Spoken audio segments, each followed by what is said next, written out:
Hi friends, ఎలా ఉన్నారు? దేవుని పరిశుద్ధ నామానికి స్తోత్రం. ఈరోజు మన వీడియోలో ఆదికాండం బుక్లో యావదేది ముఖ్యమైన పాయింట్స్ ఉన్నాయో వాటిని మనము డిస్కస్ చేద్దాము.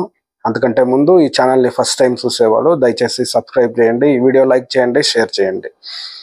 ఓకే, ఈ ఆదికాండం బుక్ని మనం కానీ చూసినట్లయితే బైబిల్ని మనకి కంప్లీట్గా అర్థం అవ్వాలంటే ముఖ్యంగా ఆదికాండం బుక్లో ఏమేమి ఉందనే పాయింట్స్ మనం తెలుసుకుంటే బైబిల్ మనకు చదివేటప్పుడు క్లారిటీగా అర్థమవుద్ది. ఆదికాండం బుక్లో 50 చాప్టర్స్ ఉన్నాయి.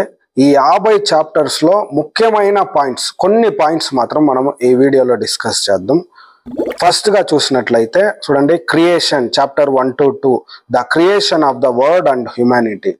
చూడండి, 1 మళ్ళీ 2వ అధ్యాయంలో కానీ మనం చూసినట్లయితే ఆదికాండం బుక్లో దేవుడు చేసిన సృష్టి కార్యాలని మనం చూడొచ్చు. ఇక్కడ భూమిని, ఆకాశాన్ని, ఇక్కడ ఉండే ప్రాణి పక్షుల్ని అన్నిటినీ దేవుడు యావ రీతిగా సృష్టించిండు, తనకిష్టమైన రీతిలో యావ రీతిగా వాటిని క్రియేట్ చేసిండు అనేసి మనం చూడొచ్చు. ఇక్కడ ఫస్ట్ సృష్టింపబడిన ఆదాం అవ్వలుగాని మనము ఇక్కడ ఈ చాప్టర్ లో చూడొచ్చు.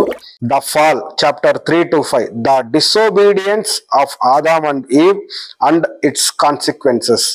చూడండి, 3వ అధ్యాయం నుంచి 5వ అధ్యాయం వరకు మనం చూసినట్లయితే ఇక్కడ ఆదాము అవ్వలకి దేవుడు వచ్చి ఏదైనా తోటలో ఒక ఫ్రూట్ ని క్రియేట్ చేసి దీన్ని మేము తినకూడదు అని చెప్తాడు.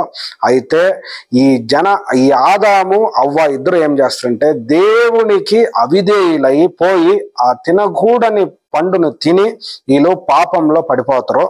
వీళ్ళు దేవునికి డిసోబీడియన్స్ అయిన కారణం వలన వీళ్ళ మీద దేవుని యొక్క శిక్ష వస్తుంది. మళ్ళీ చూస్తే వీళ్ళకి 2 పిల్లలు పుడతారు, కయీను మళ్ళా హేబేలు. చూడండి, వీళ్ళు గని సహా దేవునికి అవిధేయులై నడిచి దేవుని శాపాన్ని తీసుకొని వస్తారు. The flood chapter 6 to 9, the story of Noah and the great flood. Chapter 6 నుంచి 9 అధ్యాయాల వరకు మనం కానీ చూసినట్లయితే ఇక్కడ నోవాహు యొక్క చరిత్ర వస్తుంది. చూడండి, నోవాహు ఒక్కడు మాత్రమే దేవునికి విధేయుడై నడుస్తాడు. దేవుడు ఆకాశం నుంచి చూసినప్పుడు జనాలందరూ పాపం చేసి పాపంలో పడిపోయి దేవునికి విరుద్ధమైన అనేకమైన కార్యాలు చేస్తారు. అయితే దేవుడు చూసినప్పుడు నోవాహు మాత్రం నీతివంతుడై ఉంటాడు. దేవుడు నోవాహుని కాపాడుతాడు. అంత పెద్ద జల ప్రళయంలో 40 రోజులు రాత్రి పగులు వాన వచ్చి ఈ భూమిలో ఉండే అన్ని ప్రాణి పక్షులన్నీ చనిపోతాయి. అయితే విధేయుడైన నోవా మళ్ళీ ఇతని కుటుంబం జతలో వచ్చిన కొన్ని ప్రాణి పక్షులు మాత్రం రక్షింపబడతాయి. The dispensation chapter 10 to 11, the tower of Babel and the scattering of peoples. చూడండి, చాప్టర్ 10 నుంచి 11 వరకు కానీ మనం కానీ చూసినట్లయితే ఈ చాప్టర్ లో జనాలందరూ ఏం చేస్తారంటే ఒకే భాష ఉంటుంది. వీళ్ళందరూ ఏం చేస్తారంటే ఒక పెద్ద గోపురాన్ని నిర్మిస్తూ ఉంటారు. మనం దేవునికి ఏం తక్కువ లేదు, మనం కానీ ముఖ్యమైనలాగా ఉండొచ్చు, మనము దేవుని కంటే ఒక పెద్ద స్థానంలో మనం ఉండలేము అనేసి వీళ్ళందరూ ఆలోచించుకొని దేవునికి విరుద్ధంగా కార్యం చేసేటప్పుడు దేవుడు ఏం చేస్తాడంటే వీళ్ళ మధ్యలో ఒక కన్ఫ్యూషన్ ని క్రియేట్ చేసి, అప్పుడు దాకా ఒకే లాంగ్వేజ్ ఉన్నది. అయితే దేవుడు ఏం చేస్తాడంటే వీళ్ళందరికి ఒక్కొక్కరికి ఒక్కొక్క భాషను అనుగ్రహించి వీళ్ళందరిని అక్కడి నుంచి స్కాటరింగ్ అంటే అందరం చేసేస్తారు. అనేక మంది అక్కడి నుంచి అందరూ దూరం పోయి ఎక్కడంటే అక్కడ పోయేస్తారు. అందరూ వేరే లాంగ్వేజెస్ అక్కడే క్రియేట్ అవుతాయి. మన భారతదేశంలో అనేక విధమైన భాషలు ఉన్నాయి. ఇవన్నీ ఎక్కడ ప్రారంభమైనాయి అంటే ఈ చాప్టర్ లో మనకి స్పష్టంగా అర్థమవుద్ది. Abraham story chapter 12 to 25, God covenant with Abraham and his journey. చూడండి, అబ్రహాం ఒక స్టోరీ చాప్టర్ 12 నుంచి 25 వరకు మనం చూడొచ్చు. చూడండి, దేవుని మాటకి విధేయుడై అబ్రహాం నడుస్తాడు. అబ్రహాముని దేవుడు పిలిచినప్పుడు ఏమి రీజన్ చెప్పకుండా దేవునికి విధేయుడై అబ్రహాం నడుస్తాడు. అప్పుడు దేవుడు ఈ అబ్రహాంని ఎక్కువగా ఆశీర్వదిస్తాడు. చూడండి, ఈ స్టోరీలోనే మనకి హాగరు, మళ్ళా ఇస్మాయిలు, మళ్ళా లోతు, సొదొమ గొమొర్రా, ఈ స్టోరీలన్నీ అబ్రహాం లైఫ్ స్టోరీలో కనపడతాయి. Isaac story chapter 25 to 27, the life of Isaac Abraham sun.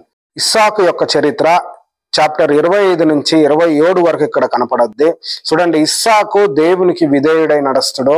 చూడండి, తండ్రిలాగే దేవునికి భయభక్తులుగా ఈ ఇస్సాకు నడుస్తాడు. ఈ ఇస్సాకుకి 2 కొడుకులు సహా పుడతారు. ఈ ఇస్సాకు లైఫ్ స్టోరీలో చూసినప్పుడు చూడండి, భూమి అంతా క్షామంతో నిండి ఉన్నప్పుడు, అక్కడ తినేదానికి ఆహారం ఏమీ లేకుండా ఉండేటప్పుడు ఈ ఇస్సాకు 100% ఒక ఆశీర్వాదం, బ్లెస్సింగ్ ని పొందిన ఒక వ్యక్తి ఈ ఇస్సాకు అయి ఉంటాడు. Jacob story chapter 28 to 36, Jacob experiences and his 12 Sons. చూడండి, యాకోబు ఒక చరిత్ర బైబిల్లో చాప్టర్ 28 నుండి 36 వరకు మనం చూడొచ్చు. చూడండి, ఈ చాప్టర్ లో యాకోబు గురించి చూసేటప్పుడు, యాకోబు సొంత అన్నని మోసం చేసి మేనమామ దగ్గరికి వెళ్ళిపోయినప్పుడు అక్కడ దేవుడు ఈ యాకోబుని కాపాడిన ఒక విధానాన్ని మనం చూడొచ్చు. యాకోబుకి ఒక కళ శుద్ధిది, ఆ కళ చాలా ఇంపార్టెంట్. ఈ యాకోబు చరిత్రలో మనం చూసినట్లయితే చూడండి, యాకోబు అన్నని మోసం చేసినందుకు వీళ్ళ మామ ఏం చేస్తాడంటే ఈ యాకోబుని సహా మోసం చేసి 14 years ఇతని చేతిలో పని చేయించుకుంటాడు. చూడండి, వాళ్ళ మేనమామ కూతురుని పెళ్లి చేసుకుంటాడు. ఈయనకి 12 మంది కొడుకులు పుడతారు. ఈ 12 మంది మనం బైబిల్లో చూసేటప్పుడు 12 గోత్రాలుగా పిలువబడుతున్న వారు వీళ్ళే. చూడండి, ఈ 12 గోత్రముల ఒక ప్రధానులు సహా వీళ్ళ కొడుకులే అయి ఉంటారు. ఈ యాకోబు గురించి ఇంకా అనేకమైన విషయాలు తెలియాలంటే మీరు చాప్టర్ 28 నుంచి 36 వరకు మీరు చదవండి. Joseph story chapter 37 to 50. Joseph rise to power in Egypt and the migration of Jacob's family to Egypt. చూడండి, యోసేఫ్ చరిత్ర మనకి బైబిల్లో 37 నుంచి 50 చాప్టర్ వరకు యోసేఫ్ యొక్క చరిత్ర కనపడద్ది. ఈ యోసేఫ్ ఎవరంటే యాకోబు యొక్క కొడుకు అయి ఉంటాడు. చూడండి, యాకోబుకి కొడుకు మాత్రం కాదు, ఇష్టమైన ఒక బిడ్డగా సహా ఈ యోసేఫ్ ఉంటాడు.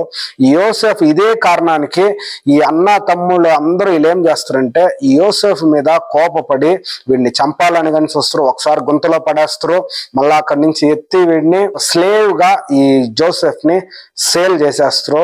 అక్కడ పోయి అనేక విధమైన శోధనలో పడతాడు, అనేక విధమైన కష్టాలు అనుభవిస్తాడు, జైలుకి గని పోతాడు ఈ యోసేఫ్. అయితే దేవుడు జోసెఫ్ జతలో ఉన్నందుకు ఈజిప్ట్ దేశానికి ప్రధానమంత్రి అవుతాడు. ప్రధానమంత్రి అయ్యి తర్వాత తన సొంత ప్రజలు అంటే అన్నా తమ్ముళ్ళు అందరూ దుఃఖంలో ఉండేటప్పుడు, తినేక ఆహారం లేకుండా ఉన్నప్పుడు వీళ్ళందరినీ పిలుచుకొని వచ్చి ఆ దేశంలో స్థానం ఇస్తాడు. ఆ దేశంలో బ్రతికేదానికి ఒక జాగాగానే ఇస్తాడు. చూడండి, ఈరోజు మనము 50 చాప్టర్లో ఏమేమి ఇంపార్టెంట్ పాయింట్స్ ఉన్నాయో మనము చూసుండము. మీకు ఇష్టమైన ఒక పాయింట్ని మీరు ఈ వీడియోలో కమెంట్ చేయండి. మీకు ఏమైనా డౌట్స్ ఉంటే కానీ మీరు నా దగ్గర షేర్ చేసుకోండి. ఇలాంటి అనేక వీడియోల కోసం మా ఛానల్ని ఫాలో చేయండి. దేవుడు మిమ్మల్ని ఎక్కువగా ఆశీర్వదించును గాక. ఆమేన్.